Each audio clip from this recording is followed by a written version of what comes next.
tonight on 2020. The Big Lie. Befriended by a legend, then destroyed by him.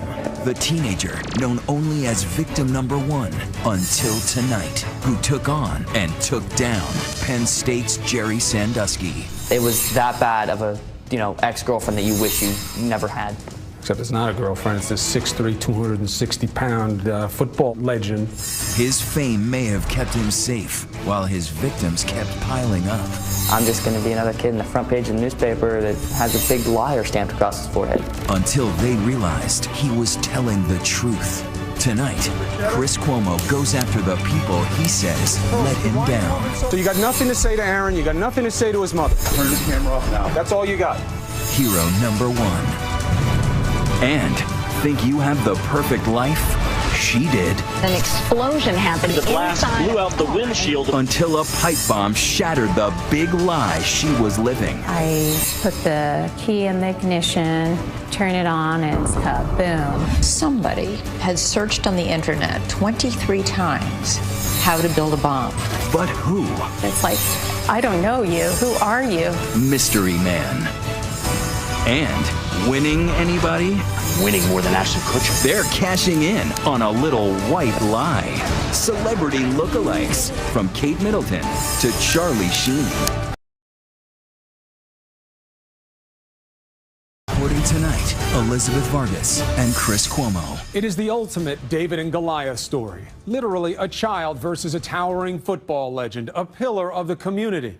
But it wasn't just convicted former Penn State football coach Jerry Sandusky who was the victimizer. Victim number one, Aaron Fisher, says there were others who were supposed to help him but did not. So tonight we will confront them and ask for answers. Our story begins, ironically, in a place called Happy Valley.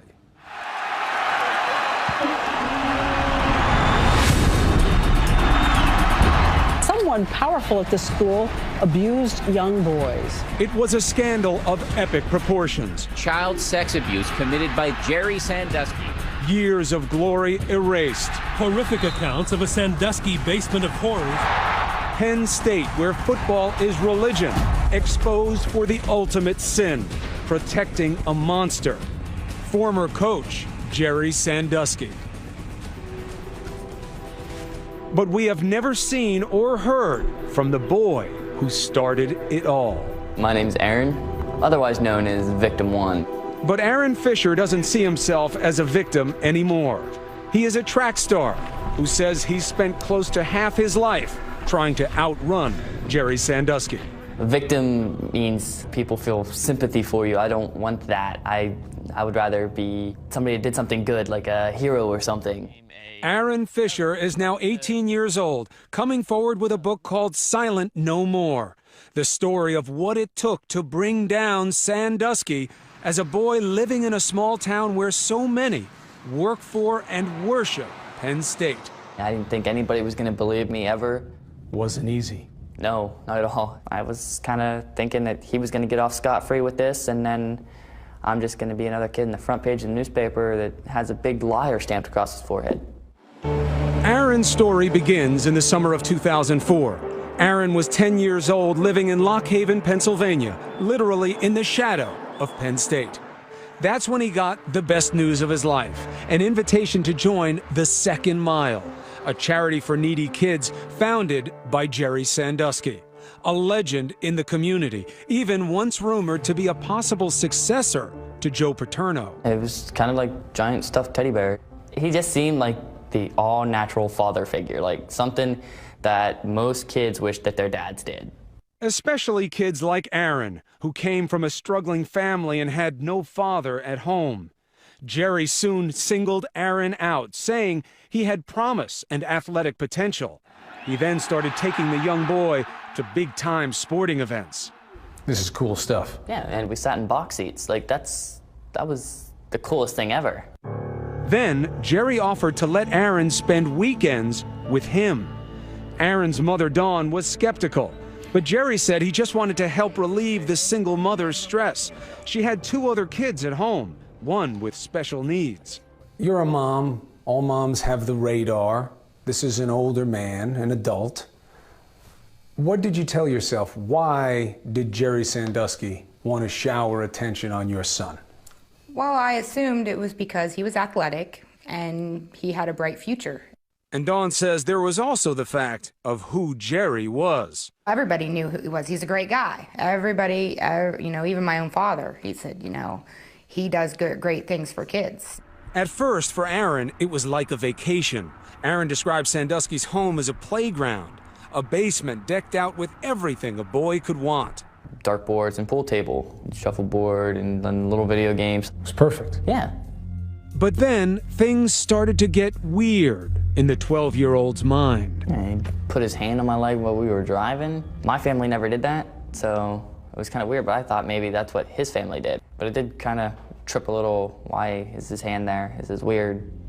Aaron had no idea he was being groomed by a practiced manipulator. The more Jerry did for him, the more he did to him. A lot of this would happen after playtime was over, after shower time, when it's getting close to bedtime. Yeah. Terrible things are going on. Mm-hmm. And he would still be down there with you for a long time, right? Yeah, give or take an hour and a half. Aaron was just 12 years old, filled with fear, shame, and confusion. There was so many emotions and thoughts running through my head. Being a kid, you never know what to do. You don't know who you can tell because you don't know who you can trust. At home, Mom thought Jerry was a godsend. And at school, Jerry volunteered as a football coach. Aaron says he could simply have the boy yanked out of class anytime he felt like seeing him. The principals would call my teacher, say, hey, we need Aaron down here. All right, and there he was, standing there. The one place I thought I could feel safe, and it's just completely shattered. How often? My grade in my history class was a high 90. I was failing because I was out of class so much. Steve Turchetta is the man Aaron says delivered him to Sandusky. An assistant principal and football coach you'll meet in person later on. But back in school in those desperate moments, Aaron did what he could to protect himself. When he would try to call me out of class, I would go sit in the bathroom and then right before the bell rang, go back to class. You would hide from him? Oh yeah, in the school. What does it tell you? Aaron's one refuge was the track. How would it happen for you as you started to run? Would the thoughts go away? If I focused on running, then everything else just kind of leaves. All the thoughts and emotions and stuff, it's just running. He says he did everything he could to stay away from Jerry, but the more he tried to avoid him, the more aggressive Sandusky became. He once followed my bus home from school. He told me to get in the car. I took off running. He drove on the opposite side of the street, on oncoming traffic to catch up with me, and then I ran up an alley. He went to my house and parked out front. It was that bad. It was that bad of a, ex-girlfriend that you wish you never had. Except it's not a girlfriend. It's this 6'3", 260-pound football legend who can go anywhere he wants and do whatever he wants. Yeah, pretty much.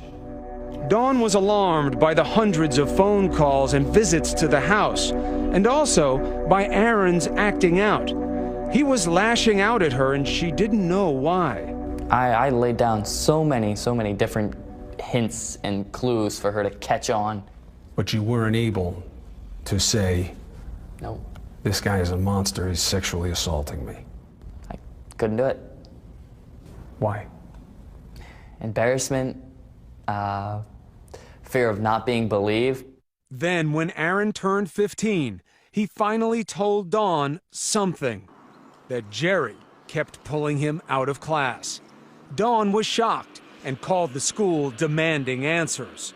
When she met with the principal, Karen Probst, the next morning, her worst fears were realized. Aaron was melting down in the office. And then the principal went on to explain that Aaron had said that Jerry had done something sexual to him. How did that hit you? Like a rock.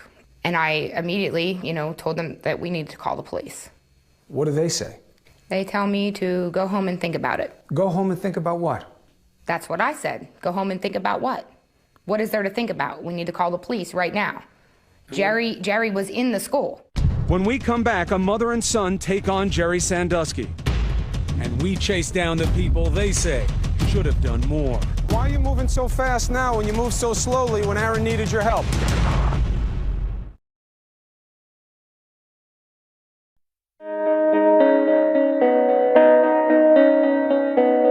It took incredible courage for Aaron Fisher to reveal the most painful secret in his life, that Jerry Sandusky, the revered football legend, is a monster. At just 15, he was standing with his mother in the principal's office when they say they were told to go home. They said that Jerry has a heart of gold, that he wouldn't do those type of things. Here I am, beside my mom crying, telling her, look, they don't believe me. I knew they wouldn't. But his mother does believe him, and she says she makes it clear to the principal she's not going home. She's going to war. They said that everybody was upset and that we just needed to go home and think about how this would affect our family. How do you make sense of that? I didn't make sense of it. I was swearing at them, and I was really mad, and I told him to get his backpack. We are leaving. They went to CYS, Child Youth Services. Aaron told just the least bit of what he had endured to psychologist Mike Gillum. It was obvious to me immediately that he was very upset that something had in fact happened to him. CYS called Aaron's school to make sure Sandusky was kept away from kids. Gillum says he was shocked when he heard that Principal Karen Probst had told them to go home. School officials are all mandated reporters. No discretion. No discretion. No go home and think about it. No. They tried to dissuade them from contacting the authorities. Even more curious, he says, only after Dawn said she was going for help did CYS receive a call from the school. Then they call. Then they call. Sounds like CYA. Yes, it does. His agency also notified the state police, which launched an investigation. It seemed Sandusky was about to get arrested. Usually one cop comes, does the interview, and within days to a month or so, there's going to be an arrest. Yes. But that didn't happen. Gillum says it seemed Jerry Sandusky was given the benefit of the doubt at every turn. Aaron writes in his book that over the course of 3 years, police asked him to retell his story 4 times. He had to face 2 grand juries, and yet no arrest. Prosecutors said they needed more victims to charge Sandusky. To Aaron, it meant his suffering wasn't enough. What part of you made you feel, no, it's me? Every part that, for as long as it took. The broken promises, the numerous amount of state troopers. He's going to be arrested on this date to this date. Okay? This date to this date comes, nothing. And the whole time, Jerry's out there. Yeah, he's not even in jail. Randy Feathers was the lead investigator on Aaron's case. Help me with this, Mr. Sure. Feathers. You say you knew this guy was a pedophile. Absolutely. And you leave him out there for years. How many kids may he have molested during that time? Well, we did do some precautions. I mean, obviously we did some surveillance. But you know for sure that he never molested another kid during the years? Of course not. I mean, it's not a perfect world. We did the best we could. That's not that the best you could would have been an arrest. Not true. Sandusky was interviewed by CYS and laughed off the allegations, painting Aaron as a troubled kid whom he was just trying to help. Ironically, Aaron was the one being treated as a criminal. His name was leaked at school as the person who made accusations about the beloved Sandusky. He says he was bullied relentlessly. Did you start to feel like, I just don't matter?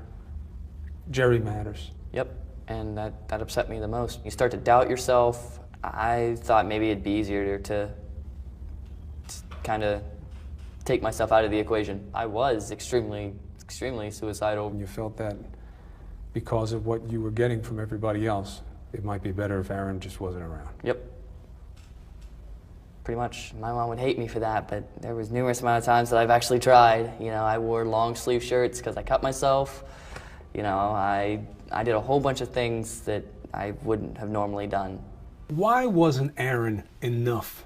It's easy to second guess now, but back 3 years ago, Jerry Sandusky walked on water. Literally walked on water. Was a saint.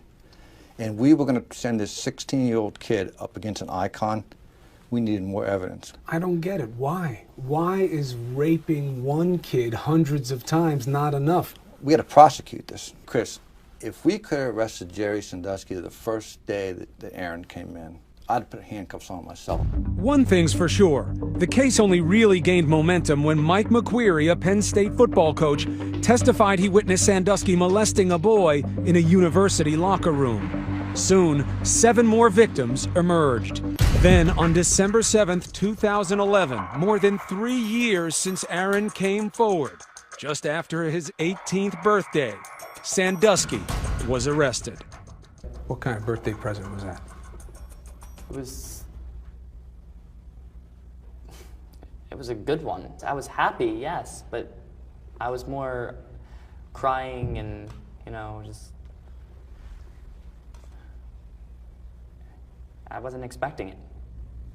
Sandusky was convicted on 45 of 48 counts, but that wasn't the end for Aaron.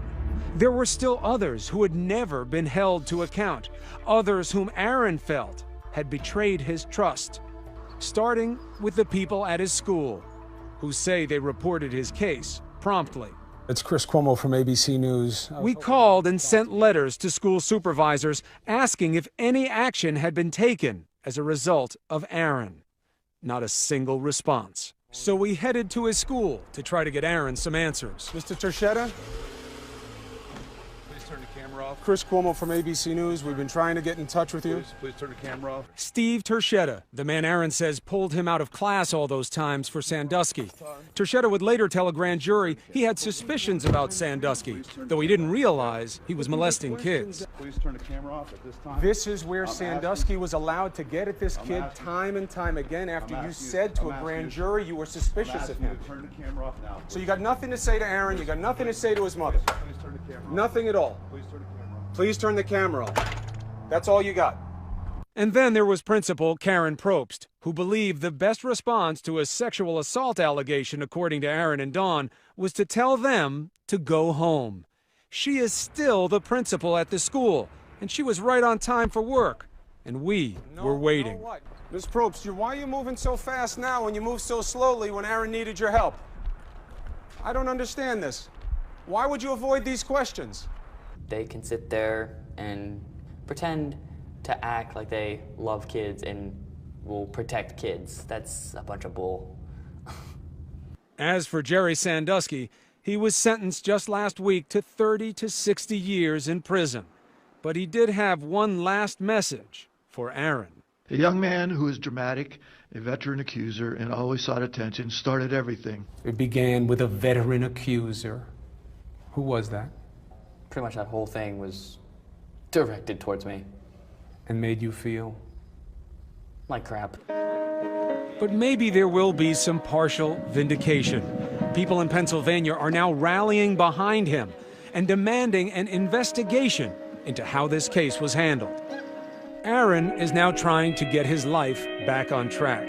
He plans to go to college, and one day he wants to be a state trooper, a protector. But he still has profound doubts about himself. There's probably still people out there that don't believe that Jerry Sandusky could do this, and they might think I'm a horrible person for it. Do you know that you're good? I do, but the emotions and effects of other people and their actions of other people are kind of shying me away from that. You're a good person. I like to believe that. If you are persistent and you continue to fight for what you know is right and what you absolutely think and know is right, then good will prevail and you'll get justice out of it. Just yesterday, Jerry Sandusky appealed his court conviction and is asking for a new trial. As for Aaron, we wish him the very best. Around here, he isn't known as victim number one. He is hero number one. We'll be right back. Next, think you have the perfect life? She did. An explosion happened The blast inside. blew out the windshield Until a pipe bomb shattered the big lie she was living. I put the key in the ignition, turn it on, and it's kaboom. A mistaken identity. Was there gambling debt? Was there some type of drug deals going wrong? We look at every angle there was.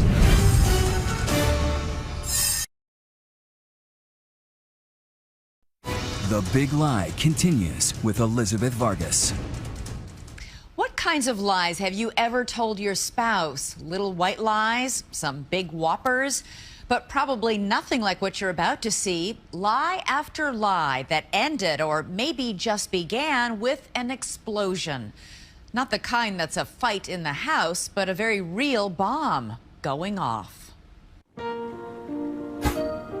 On a quiet September afternoon, as parents picked up their kids from daycare, a scene straight from The Sopranos rocked this suburban San Diego neighborhood. An explosion happened. The blast blew out the windshield of the truck. Scary moment in Rancho San. I put the key in the ignition, turn it on, and kaboom. It just was a very, very loud explosion. Just made my heart stop. The victim was Connie Hoagland, a daycare teacher, wife, and mother. I saw Connie laying in the middle of the street, curled up in a ball in a pool of blood. There is glass, shrapnel, everywhere. And my first thought was, this is what it looks like in a war zone. Someone had planted a pipe bomb in her truck, powerful enough to explode a small shack. I just remember my feet they were in such pain. It felt like they were just jelly, like they were just blown off. Paramedics rushed her to the hospital. And it was just hard to see your mother like that and to not know what happened yet. So you're just confused. They literally had to rebuild her right leg. There's a rod in it, and rebuild her left foot. I'm praying, God, don't let her die. Did you have any idea who could have put that in your truck? That was the hard part. I just thought it was a random explosion. I couldn't think of anyone who would do that. It didn't make sense to Detective Robert Luke either. Who would want to kill a suburban housewife like Connie? Maybe the bomb was intended for someone else at the daycare center.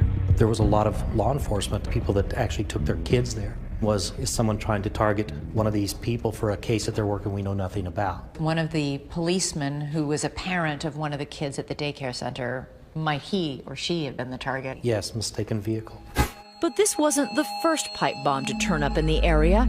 2 weeks earlier, an unexploded bomb was found 2 blocks from the Hoagland home. For Detective Luke, that was too much of a coincidence. Was there something about Connie Hoagland, something in her past that had come back to haunt her? Was there gambling debt? Was there some type of drug deals going wrong? We looked at every angle there was. When you did question her family, her husband and her children, what did you learn? How did they strike you? They struck me as a very nice family. They stuck together. They were very proud of each other. They were very supportive of each other. They were as all-American as a Norman Rockwell painting. Connie and Larry fell in love and married in their 20s. He was a professional photographer, charming, well-liked, and respected. Connie always had a smile for everyone and rarely spoke an unkind word. Both were active in church and taught Bible study. Their kids, Jill, Jacqueline, and Jonathan. This wasn't a family with enemies. And yet, as Detective Luke dug deeper, he discovered life inside the Hoagland home wasn't as tranquil as he thought. Like so many people, they were deep in debt and facing bankruptcy. Connie revealed Larry was depressed. You describe a pretty marked personality change in Larry. A little more tense, snapped more, just grumpy because of all the stress, no money and everything. I was just extra nice to him. But the financial strain was taking its toll on Larry. He took on extra work, making frequent business trips all the way to the East Coast. He was traveling to Pennsylvania a lot, to someone back there named Bob. This was a client? Yes. Bob must have been a big client. That's what I thought. I thought, okay, well, go back and make money. So who was this mysterious Bob? Where was the money from all those trips? That's what Larry's business partner wanted to know, so he went snooping on the office computer that he and Larry shared. The business partner was doing a search of previous web searches, came up with almost 23 different sites of various bomb-making information. Somebody at Larry's office had searched on the internet 23 times how to build a bomb. Yes. And that somebody was Larry. He'd been the only one in the office when the searches were made. And there was more. His cell phone revealed a virtual blueprint of a life he had hidden from his wife and kids. Larry Hoagland was arrested and jailed. From behind bars, he delivered yet another bombshell. He had been carrying on with another woman for 3 years. He said, "Hi, Connie, I just wanted to let you know, because it's going to get out, that I've been having an affair." Then he said, "But I'm dedicated to you ever since the day of the bombing." I've been having an affair, but I'm rededicated to you since the bombing. Yes. And then he said, "And I didn't do it." He called me from jail and he said, "I didn't do it. I didn't do it." I said, "No, I know you didn't. I know you didn't." But after 25 years of marriage, how well did Connie and his children really know him? From behind bars, he insists investigators have the wrong man. I did not try to kill my wife. That there is someone out there who did. You won't believe the secret world of Larry Hoagland. Stay with us. He wasn't just having an affair. He was leading a double life.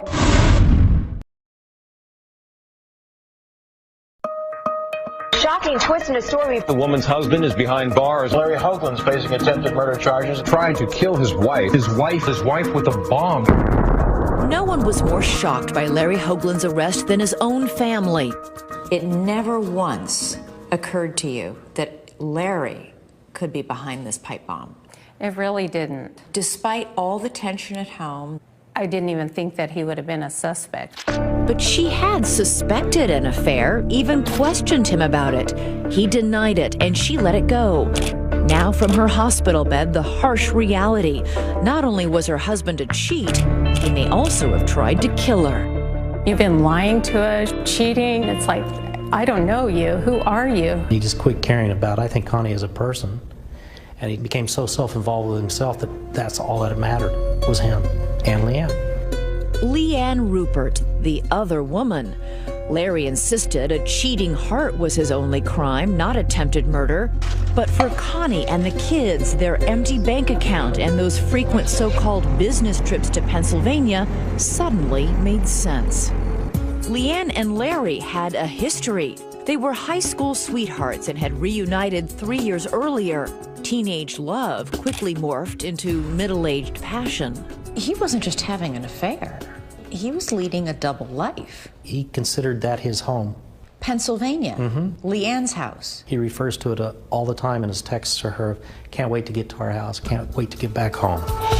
Their text messages at times read more like a romance novel. For authorities, it all added up to motive. You have been my dream girl for as long as I can remember being in love. I need you, my sexy man. Life is like dry brown toast without you. Can't stop thinking about all the love we shared here in our bed. Right now, I just want to hold you, naked. Do you love me enough to make me your wife and make things right? Yes, I will make things right. How many times were they texting each other? Sometimes 50 to 100 times a day. 100 times a day? 1,800 pages of text messages. And it wasn't just texts. Take a look at all these photos. Leanne and Larry at the Santa Monica Pier. Then just 2 months later, Connie and Larry at the same pier. And while he's with his wife, he's texting his lover. Just got to the pier, lots of people. That is not right. I want to be there. That is our place. I wanted to take a long, cool ride that made me feel close to us, but this is almost torture. I love you.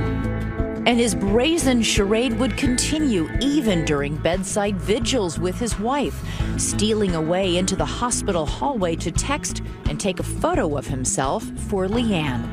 Well, he's at the hospital with his wife, who's been grievously wounded by this pipe bomb. He's texting his mistress?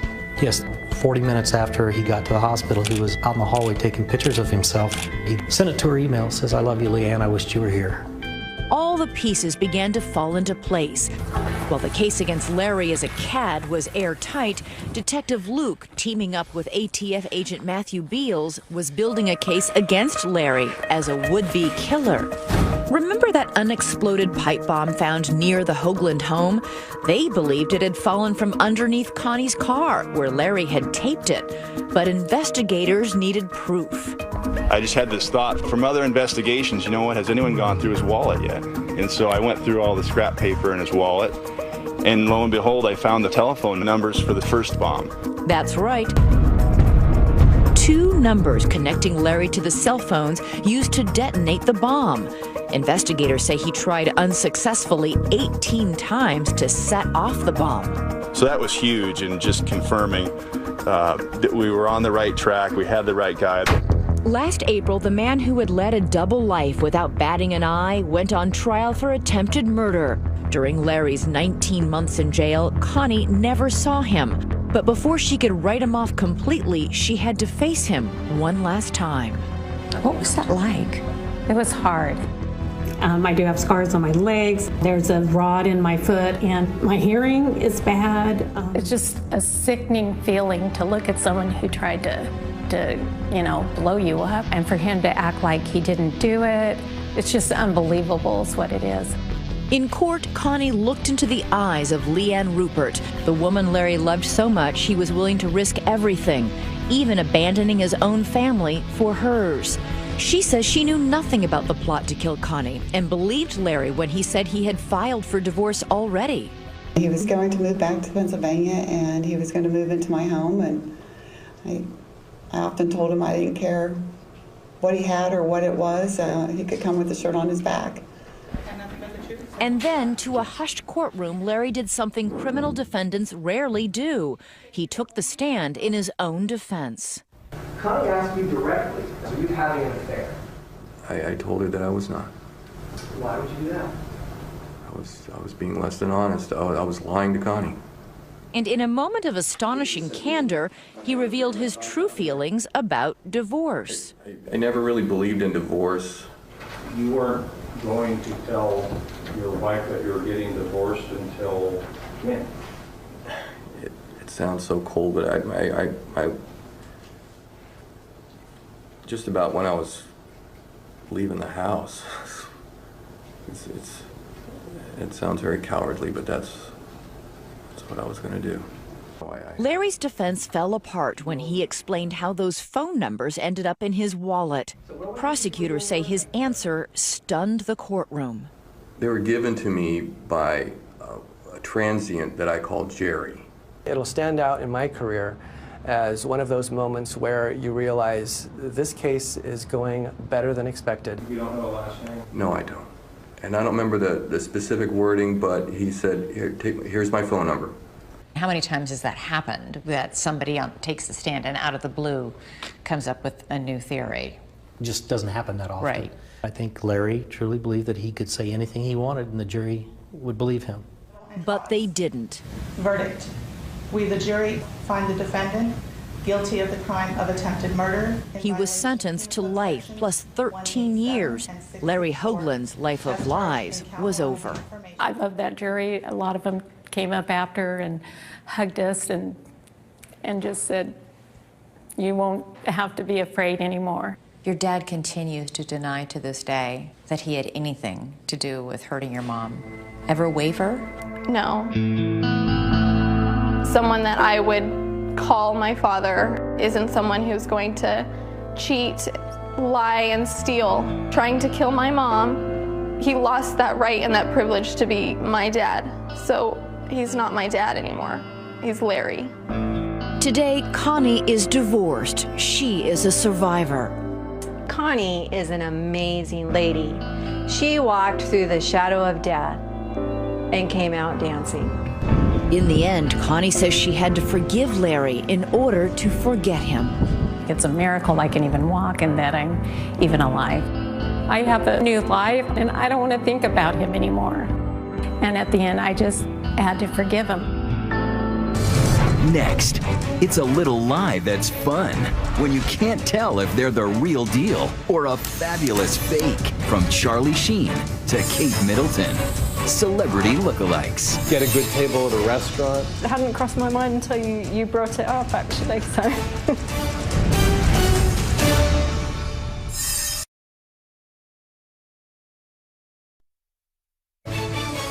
The Big Lie continues with Chris Cuomo. Tonight we've been looking at deception, but now something a little different. Deception for fun and profit. As Chris Connolly discovered, if you're not famous yourself, just looking like someone famous could be the next best thing.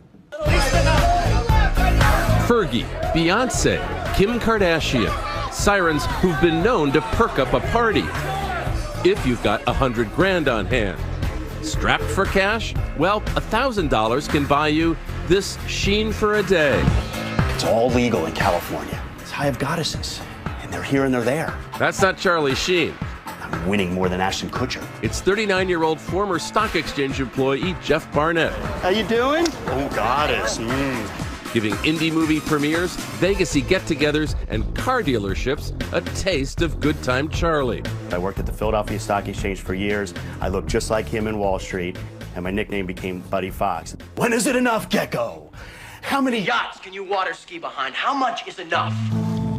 Are you on anything right now? Barnett appears to have studied Andrea Canning's interview with Sheen the way some people study for the bar exam. I'm a high priest, Vatican assassin warlock. I'm Hitler, you know what I'm saying? Come on, man. I am a radical rock star from Mars, and I am winning. I usually say I have to calm down to play Charlie, take it down a notch, lower my energy. Let's go see the stars. We're going to see Charlie. What was your first reaction to the idea that you could make money as Charlie Sheen? I just started to laugh. Doing Charlie is a 4-day-a-month gig, not his full-time job so far. I think every time he had another goddess, I got another phone call. But on occasion, Barnett can find it tough to emulate the master of mayhem. I mean, people want to do shots with Charlie. I've even had to tell the bartender, put some apple juice in that, because I can't even see right now. But playing hard Sheen style has its perks. I've gotten everything from phone numbers to I want your boxers. And I've given them away at times. These familiar faces have won the look-alike lottery by being able to play the part. They're not out to con you, but rather to have fun, like playing a royal game of Twister. Total strangers have been curtsying to Heidi Agin ever since she left her burger waitress job near London to become a professional Kate Middleton lookalike. What do you see come over their faces when you begin to connect with like a little girl? It's kind of always a dream for a little girl to meet a princess, and even though I'm not the real one, I do try and make their experience a good one. So you had to go to school on Kate Middleton? Yeah, because people speak to you like you are actually that person. So, for example, knowing their dog's name, and you just have to make sure that you stay very current. Heidi does it all with a smile, but there are some catastrophes that she wants no part of. I've been asked to do topless shoots on a couple of occasions, and I don't deem it appropriate to try and replicate that for the royal family. It's her first trip to New York City, and all Heidi has to do is venture into Times Square, and she's mobbed by well-wishers. Have you ever used your similarity in appearance to your personal advantage? No, no. Get a good table at a restaurant, cut to the front of a line at a museum. You're not tempted to do those things? It hadn't crossed my mind until you brought it up, actually, so. If it all sounds to you like a pretty sweet life, well, you're right. I'm really blessed, really lucky, and I'm really enjoying it. So what if you want a piece of this kind of excitement? Brett Cohn, senior at SUNY New Paltz, set out to prove he could walk the streets of New York City and be treated like a big shot. What do I need? I need bodyguards. I need maybe a few photographers with big flashes following me around. 2 assistants walking around with clipboards like they're managing something for me. Did it work? Did it ever? Even if no one could quite agree on what Brett might have done to warrant the attention. Do you know Brett Cohen? Yeah. Where do you know him from? He's the Spider-Man? I heard his first single. The person that maybe I was trying to channel was Tom Cruise. But while Heidi and Jeff are still savoring their citizenship in Impersonation Nation, Brett sounds a little jaded already. It got annoying. I mean, 3 hours of doing that and just having people constantly come up to you. Whoa. 3 hours? That's the fastest fame jaded experience in history. 3 hours you couldn't take? Fame is a full-time job. A job that Brett will be applying for as soon as he graduates. I think I want to move away from the fake celebrity thing, and if I can, move into the real celebrity thing. I'm Elizabeth Vargas. For all of us at ABC News and 2020, have a great weekend and good night. Tonight on 2020, The Big Lie. befriended by a legend, then destroyed by him. The teenager known only as victim number one until tonight, who took on and took down Penn State's Jerry Sandusky. It was that bad of a, ex-girlfriend that you wish you never had. Except it's not a girlfriend, it's this 6'3", 260-pound football legend. His fame may have kept him safe, while his victims kept piling up. I'm just going to be another kid in the front page of the newspaper that has a big liar stamped across his forehead. Until they realized he was telling the truth. Tonight, Chris Cuomo goes after the people he says let him down. So you got nothing to say to Aaron, you got nothing to say to his mother. Turn this camera off now. That's all you got. Hero number one. And think you have the perfect life? She did. An explosion happened The blast inside. blew out the windshield. Until a pipe bomb shattered the big lie she was living. I put the key in the ignition, turn it on, and it's kaboom. Somebody has searched on the internet 23 times how to build a bomb. But who? It's like, I don't know you. Who are you? Mystery Man. And winning anybody? Winning more than Ashton Kutcher. They're cashing in on a little white lie. Celebrity lookalikes from Kate Middleton to Charlie Sheen. Reporting tonight, Elizabeth Vargas and Chris Cuomo. It is the ultimate David and Goliath story. Literally a child versus a towering football legend, a pillar of the community. But it wasn't just convicted former Penn State football coach Jerry Sandusky who was the victimizer. Victim number one, Aaron Fisher, says there were others who were supposed to help him but did not. So tonight we will confront them and ask for answers. Our story begins, ironically, in a place called Happy Valley.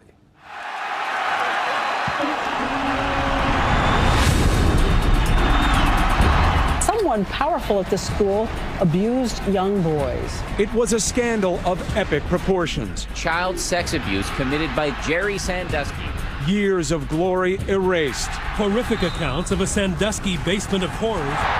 Penn State, where football is religion, exposed for the ultimate sin, protecting a monster. Former coach Jerry Sandusky. But we have never seen or heard from the boy who started it all.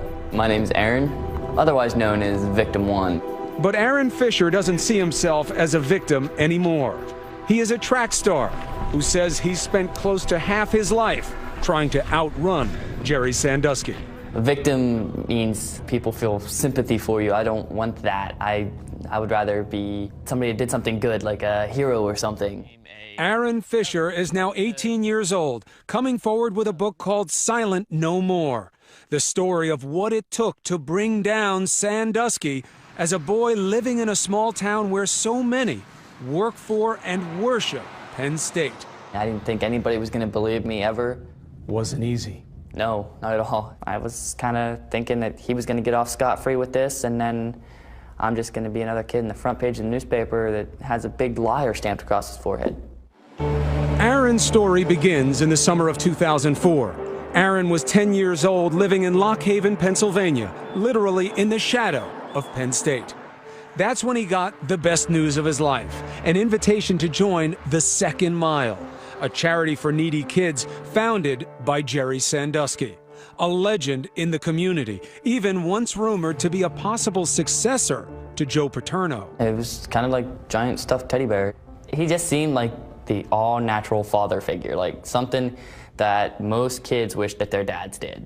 Especially kids like Aaron, who came from a struggling family and had no father at home. Jerry soon singled Aaron out, saying he had promise and athletic potential. He then started taking the young boy to big-time sporting events. This is cool stuff. Yeah, and we sat in box seats. Like, that was the coolest thing ever. Then, Jerry offered to let Aaron spend weekends with him. Aaron's mother, Dawn, was skeptical, but Jerry said he just wanted to help relieve the single mother's stress. She had 2 other kids at home, one with special needs. You're a mom. All moms have the radar. This is an older man, an adult. What did you tell yourself? Why did Jerry Sandusky want to shower attention on your son? Well, I assumed it was because he was athletic and he had a bright future. And Dawn says there was also the fact of who Jerry was. Everybody knew who he was. He's a great guy. Everybody, you know, even my own father, he said, you know, he does great things for kids. At first, for Aaron, it was like a vacation. Aaron described Sandusky's home as a playground, a basement decked out with everything a boy could want. Dartboards and pool table, shuffleboard and little video games. It was perfect. Yeah.